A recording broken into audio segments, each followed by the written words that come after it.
I have now come another 10 meters around the corner on this indented coast.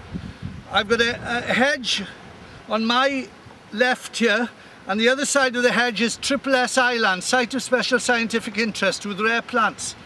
Now if I damage that land, I would be fined £25,000 for damaging the rare plants. That is controlled by the Countryside Council for Wales. So how can they allow the council to move this path inland onto pt2 Island? Or how can anybody allow the council to remove this hedge bank that's on my left, because that is my hedge bank and they've got no right to do so. That hedge bank protects the crops in the field and the rare plants from salt spray, because in rough weather salt water from the sea is blowing up through this cove and going all over the field. So these hedge banks are here to protect our crops and our farm. Now the only way the council can widen this path is to knock that hedge down, which is totally ludicrous, because they've shown the path here and they're supposed to be 2 meters outside it, or else it will be closed. Now if one goes over here, there's the 2 meters. There's a 150-foot drop here. There's a sheer drop of 150 feet. This is highly dangerous.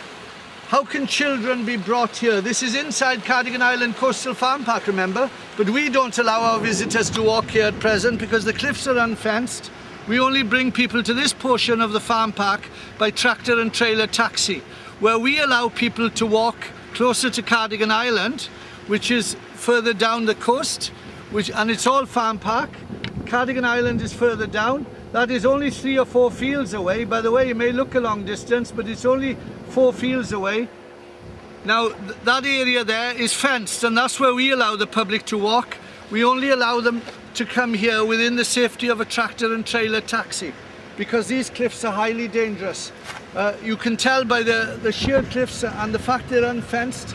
What happens here in gales, the grass is slippery, they're going to slip over the cliffs.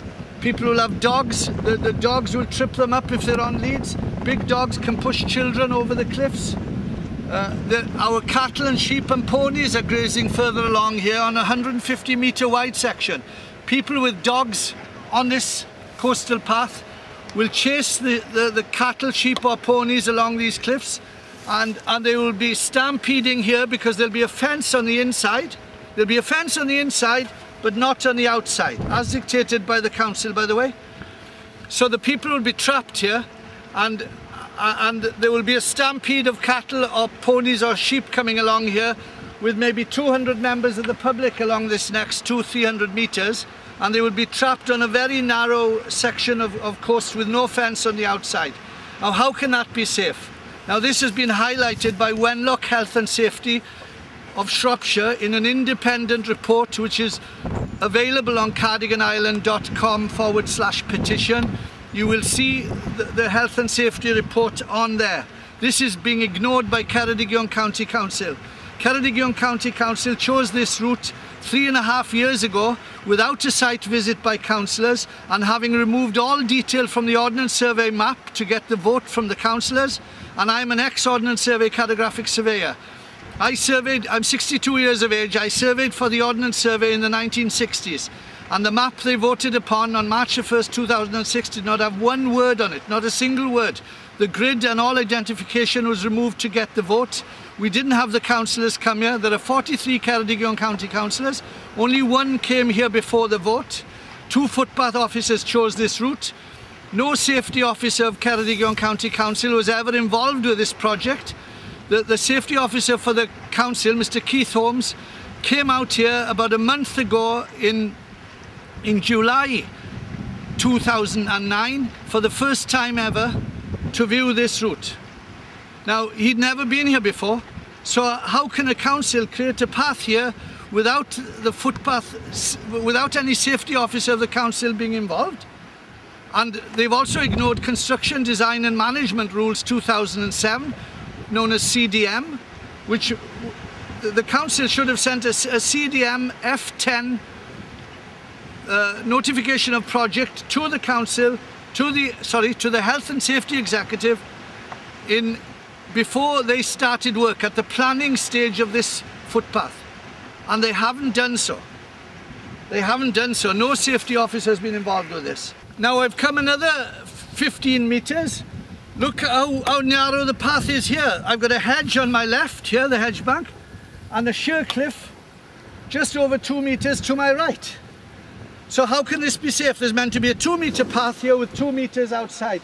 You clearly haven't got it. Not only that, the cliff is eroding badly behind me, all along the back there. That vertical crack there has been there before the inspector chose this route and before the council chose this route, yet nobody said anything about it. The cliffs are crumbling. There's been 2 recent falls. There was one in March where you see the diagonal step on the left of that vertical crack. That huge chunk of rock, many yards wide, has fallen since March 2009. And now in front of the crack itself, you'll see a diagonal line to the right of the vertical crack. Well, that piece of rock has gone off in the last month. We're now in September the 11th, 2009 at the moment.